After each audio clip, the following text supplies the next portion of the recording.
శ్యాము నోట్ల తలకాయ పెట్టిందంట, ఉద్యమం చేసిందంట. నేను అదిశ్రావు మాట్లాడుతున్నాను. ఇక పనికిరాని మాటలకి ఎందుకని నేను సమాధానం చెప్పలే. 100 రూపాయల పెట్రోల్ దొరుకుతుంది, అగ్గిపెట్టి దొరుకుతుంది, ఆయనకి 20 పైసలు అగ్గిపెట్టే. ఈయనేమో శ్యాము నోట్ల నిమ్స్ హాస్పిటల్లా దవాఖాన చేస్తే వాడు చచ్చిపోతాడా?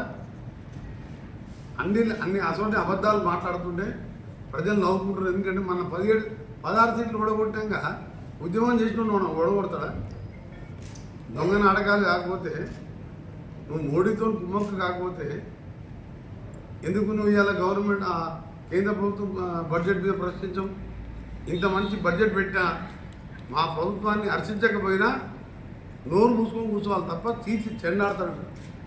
అందుకని ఆ కోపంతో చెప్తున్నా. నేను ఇవాళ తీర్చి చెండాడిండు 2 సార్లు నేను 6 నెలలు అసెంబ్లీలో, పార్లమెంట్లో. రేపు లోకల్ బాడీలో కూడా నీకు అడ్రస్ లేకుండా చేస్తాం నీ పార్టీని. అప్పటికి నీ పార్టీ బీజేపీలో విలీనం అవుతుంది, కానీ ఒకవేళ ఉన్నా అడ్రస్ ఉండదు. గ్యారంటీ ఇవ్వలేమని చెప్పి ఎన్డీఏసీ వాళ్ళు చెప్పారు. ఆయన చీల్చి చెండాడుతారంట. అందుకనే ప్రజలకు విజ్ఞప్తి చేస్తున్నాం, మా బడ్జెట్ చూడండి, కేసీఆర్ గారు మాట్లాడిన మాటలు చూడండి. ఇవాళ ఇంకా వారం రోజులలో 1.5 లక్షలు చేస్తున్నాం. ఆగస్టు 15కు 2 లక్షల లోపు చేస్తున్నాం. మిగిలిన అన్ని పథకాలు కూడా ఒక్కొక్కటి రైతు కూలీలకు ఇచ్చే 12,000 కూడా త్వరలో ఇంప్లిమెంట్ చేస్తామని చెప్పి మా ఫైనాన్స్ మినిస్టర్ గారు ప్రసంగంలో చెప్పింది. అందుకనే కేసీఆర్ గారు 8 నెలలు ఇంట్లో పండుకొని మధ్యలో 2 సార్లు అసెంబ్లీ నడితే కూడా అసెంబ్లీకి రాకుండా నిన్న వచ్చి కాంగ్రెస్ చీల్చి చెండాడతా కాదు, ప్రజలు మొన్న నిన్ను అసెంబ్లీ ఎన్నికలతో పాటు పార్లమెంట్ ఎన్నికల్లో చీల్చి చెండాడి 7 సీట్లలో డిపాజిట్ పోగొట్టి 9 సీట్లలో 3వ స్థానానికి పరిమితమై ఇంకా కూడా మాట్లాడుతున్నామంటే కేసీఆర్ గారు, నీ స్థానంలో ఎవరున్నా, నేనున్నా, ఇంకొకరున్నా ఎప్పుడో రాజకీయాలు బంద్ చేసుకొని పార్టీని మూసేసుకొని శాశ్వతంగా రాజకీయాలకి విరమించుకోవాలి. నీకు వచ్చిన రిజల్ట్ నువ్వు అంత బ్రహ్మాండంగా పరిపాలించుంటే 10 ఏళ్ళు అధికారం ఉన్నావు, ఒక్క సీట్లో గెలవలేదు, 7 సీట్లలో డిపాజిట్ పోయినాక ఇవాళ మమ్మల్ని చీల్చి చెండాడుతావు మాట్లాడుతున్నాను. నువ్వు మాట్లాడుతుంటారు పబ్లిక్ టీవీలో. వ్యవసాయ రంగానికి ఎప్పుడైనా 72,000 కోట్లు పెట్టినాను. వ్యవసాయ రంగం అంటే ఒక లోన్లు మాఫీ చేయడం, ఒక రుణమాఫీ చేయడం, రైతు బందే కాదు, స్ప్రింక్లర్ ఇవ్వడం, డ్రిప్ ఇవ్వడం, రైతులకు సబ్సిడీ డెలివరీ ఇవ్వడం, ఇలాంటి ఎన్నో కార్యక్రమాలు తీసుకొస్తానికి మా ముఖ్యమంత్రి గారు, మా ఫైనాన్స్ మినిస్టర్ గారు, మా క్యాబినెట్ మినిస్టర్ అందరం కూర్చొని ఇలా రైతు బడ్జెట్ పెట్టాం. నిజంగా ఇలా ఒక దేశ చరిత్రలో ఒక చిన్న రాష్ట్రంలో ఒక వ్యవసాయ రంగానికి 1,00,000 కోట్లు ఖర్చు పెడుతున్నామంటే రైతులందరూ కూడా అర్థం చేసుకొని మమ్మల్ని ఆశీర్వదించాలని. తప్పకుండా కేసీఆర్ గారు నిన్న మాట్లాడిన అహంకారమైన మాటలు చీల్చి చెండాడుతా అన్నాడు. ఒకటే దఫాలో 1,00,000 రూపాయలు ఎప్పుడైనా వేసినావు కేసీఆర్? 1,00,000 రూపాయలు రుణమాఫీ అని 6 వాయిదా పద్ధతులు వేస్తే బ్యాంక్ కూడా వడ్డీకే తీసుకుపోయారు. ఇలా 6,000 మంది రైతులు, ఇలా 11 లక్షల మంది రైతులకు ఒక్కోసారి 80-90 లక్షల లోపు అన్నీ మాఫీ అయినాయి. ఇంకా వారం రోజులు 1,00,000. ఒక్కసారి 1,00,000, 2 లక్షలు ఎప్పుడైనా రైతుకు చరిత్రలో గతంలో మన్మోహన్ సింగ్ మాఫీ చేశారు, సోనియా గాంధీ గారు, రాహుల్ గాంధీ, రాజశేఖర రెడ్డి గారు ముఖ్యమంత్రి. అందుకని మా జిల్లాకు సంబంధించిన నీటిపారుదల ప్రాజెక్టు సొరంగం నుంచి మొదలు పెడితే బ్రాహ్మణ విల్లంలో కూడా 10 రోజులలో ట్రయల్ చేస్తున్నాం. డిసెంబర్లో వరకు కూడా కాలువలు పూర్తి చేయడం, దాని తర్వాత సొరంగానికి మార్గానికి సంబంధించి కూడా అమెరికా నుంచి కూడా ఒక మిషన్ బేరింగ్ కూడా 10వ తారీఖు లోపు అక్కడి నుంచి బయలుదేరుతున్నది. అవసరం అమెరికాకు ముఖ్యమంత్రి గారి పర్యటనలో నేను కూడా ఆ కంపెనీని సందర్శించి ఇంకా పనులు వేగవంతం చేయాలని పోయే ఆలోచనలో ఉన్నాం. ఇంకా డిసైడ్ కాలేదు నా ప్రోగ్రాం. ఇక్కడ ప్రోగ్రామ్స్ని బట్టి, నా ప్రోగ్రాం బట్టి 8 బస్సుల సొరంగం పూర్తి చేస్తాం. 4 లక్షల ఎకరాలకు, ఎందుకంటే బ్రాహ్మణ విల్లంలో కూడా సొరంగం లింక్ ఉంటుంది.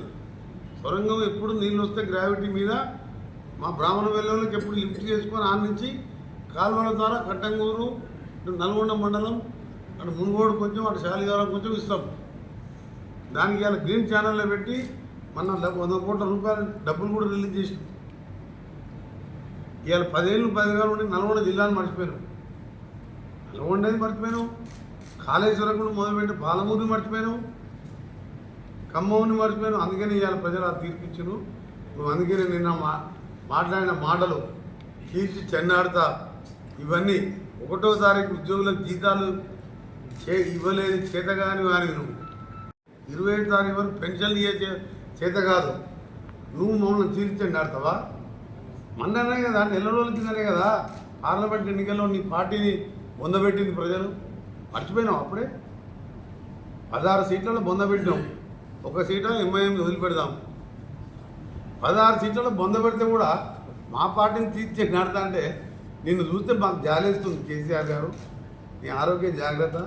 ఎందుకంటే నువ్వు రిజల్ట్ మన అసెంబ్లీ అయిపోయింది, 6 నెలల్లో పార్లమెంట్లో చెప్పుతో కొట్టినట్టు రిజల్ట్ ఇస్తే మమ్మల్ని తీర్చి చెండాడుతామంటే 37,000 కోట్లు సంక్షేమ కార్యక్రమాలు ఇచ్చి 42,000 కోట్లు దుబారా అప్పులకు కూలిపోయే కాళేశ్వరం వేడి కొట్టేందుకు ఇంట్రెస్ట్ కట్టింది.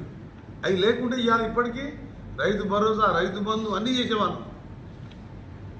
ఇంకొకటి ఇవాళ హాస్టల్ ప్రతి కాన్స్టిట్యున్సీకి ఒకటి 80 కోట్ల రూపాయలతో 20 ఎకరాలలో మల్టీపర్పస్ హాస్టల్ కాంప్లెక్స్ కడుతున్నాం. ఈ నెల 2 నెలల్లో టెండర్లు పిలుస్తున్నాం. అన్ని హాస్టల్స్ ఒక దగ్గరనే. ఇక్కడ గురుకులాలు పెట్టిండు. ఒక ఇల్లు తీసుకుంటే అందులో 200 మంది, 300 మంది, 400 మంది. అలానే ఎస్సీలు, బీసీలు, మైనార్టీలు, ఓసీలు అందరూ ఉండే విధంగా పిల్లలు కూడా అందరు కలిసిమెలిసి చిన్నప్పటికెళ్ళి కలిసిమెలిసి ఉండాలని ఇంటిగ్రేటెడ్ హాస్టల్ కాంప్లెక్స్ని 2 నెలల్లో టెండర్లు పిలిచి రాష్ట్రం అంతా 119 కాన్స్టిట్యూన్సీలో స్టార్ట్ చేసుకున్నాం. స్కిల్ డెవలప్మెంట్ యూనివర్సిటీ బిల్లు కూడా నేను క్యాబినెట్లో అప్రూవ్ చేసినాం. స్కిల్ డెవలప్మెంట్ యూనివర్సిటీ 2-3 లక్షల గవర్నమెంట్ ఉద్యోగాలు పోతే మిగిలిన 20 లక్షల మంది ఎట్లా బతకాలి?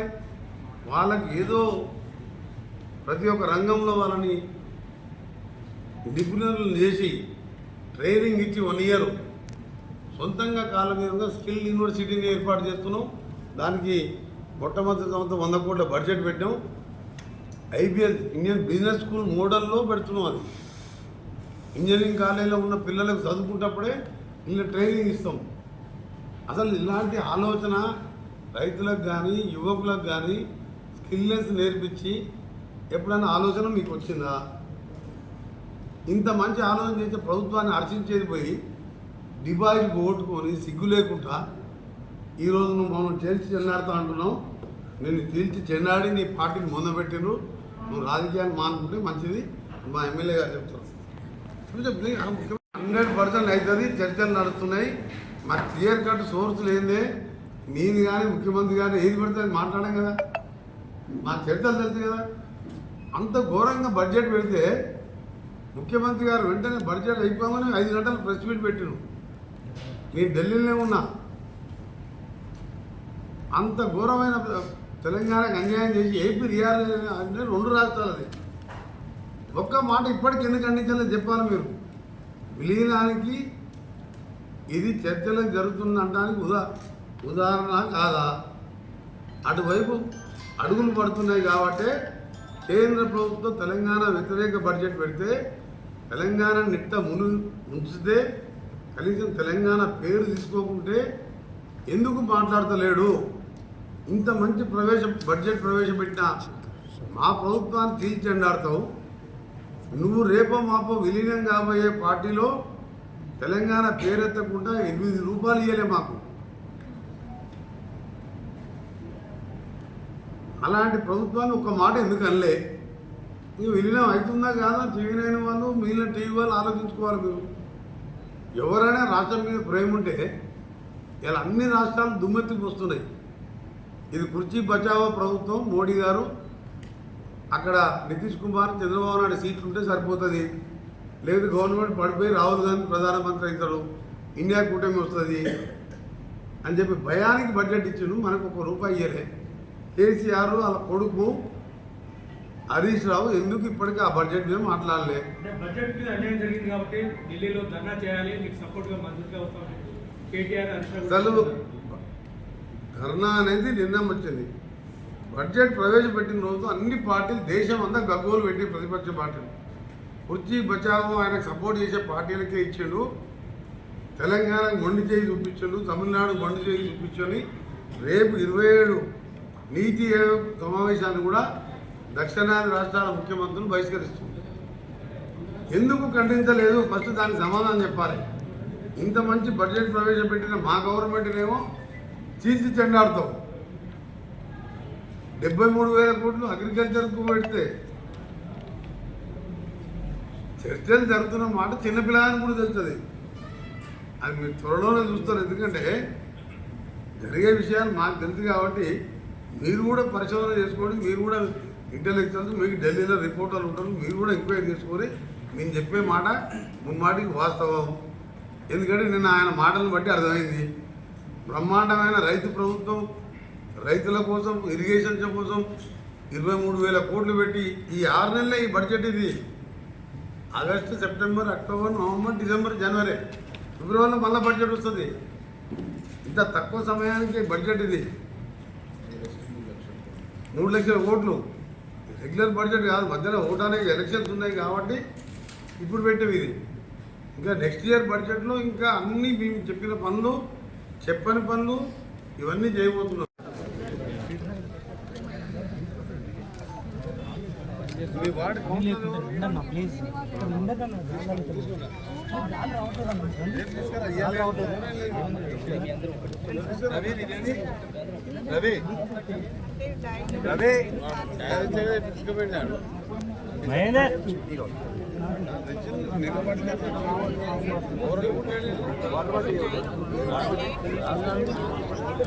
రాజు రాజు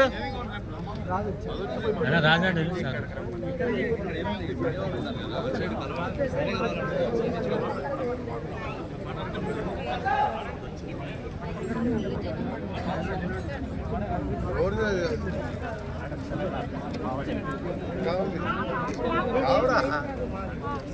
నేను వస్తున్నాను, నేను వస్తాను.